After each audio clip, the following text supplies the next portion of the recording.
Today I'm going to tell you the benefits of using a premium aquarium substrate in your planet tank. Stay tuned for Science Alliance.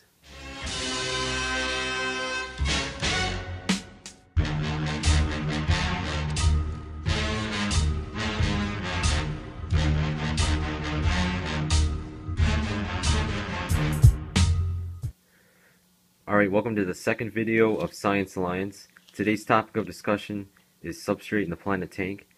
And this time around, my side of the argument is going to be focused on the non-dirt substrates, products that are specifically made for a planet tank. And then NickMock007 will be uploading a video describing the benefits of using dirt in the planet tank and some of the experiences he's had with that.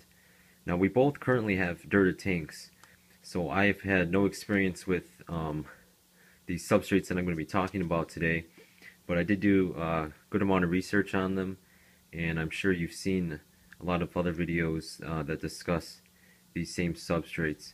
So we'll start off with just a few of the more popular options that I see people using. The first one is fluorite. Now, this is one of the cheaper options as far as planet tank substrates go. A lot of people recommend it if you don't want to spend a lot of money. It has a high CEC, which means it holds a lot of nutrients. So it'll kind of get better as time goes along, as it absorbs stuff from the water. But right out of the gate, it's going to be not as good as some of the other substrates I'll be talking about. So it's cheap. It has a nice look. There's a few different colors, black and then sort of an earthy color. It looks like sand, so some people look like that. But you do have to clean it, and I've heard a lot of people complain about how long it takes to clean it when you initially set up your tank. So I think it takes a couple hours, and something to take into consideration. It's also kind of variable in its size, so may not be the best for some plants. The second substrate is Ecocomplete, another very popular option that people use. It's also a little more expensive than fluoride, I believe, but still pretty cheap compared to other substrates.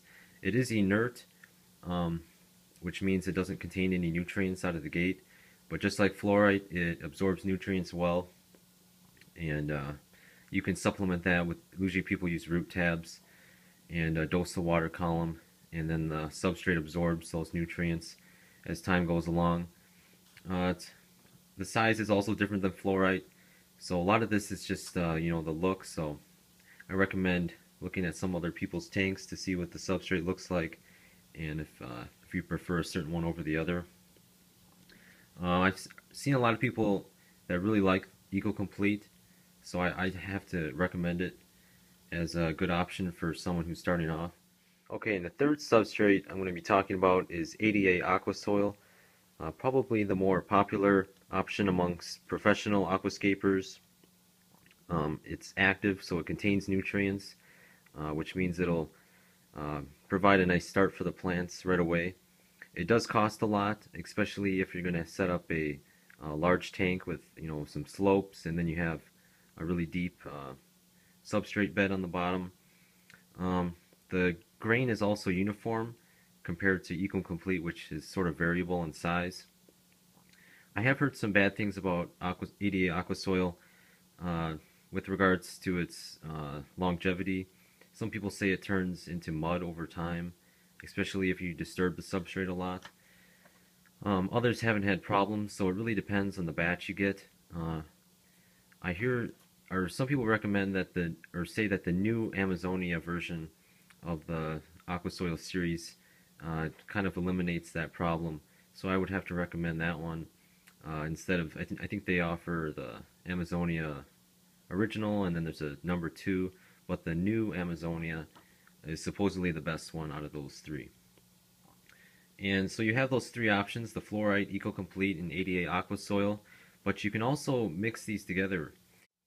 So you could start off with a layer of fluorite on the bottom, since it's a cheaper option, and then add mix in some Ecocomplete, mix in some ADA aqua soil.